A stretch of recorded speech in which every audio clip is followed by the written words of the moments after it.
ఇప్పుడు నా మీద కూడా నేను ఎమ్మెల్యే గారికి వ్యతిరేకంగా మాట్లాడుతున్నామని అనుకుంటున్నారు కానీ ఎమ్మెల్యే గారు చేసే పనులు మేము ప్రశ్నిస్తున్నాం.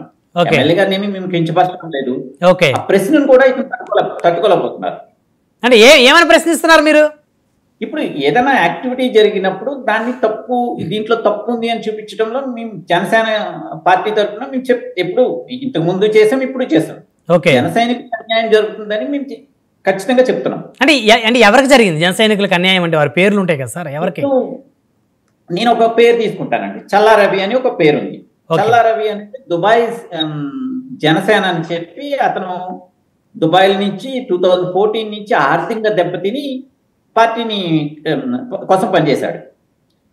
అతను రాపాక వరప్రసాద్ గారు జనసేన నుంచి వెళ్ళిపోగానే ఇతను ఒక పోస్ట్ పెట్టడం జరిగింది.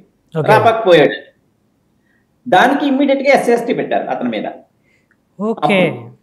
2020లో.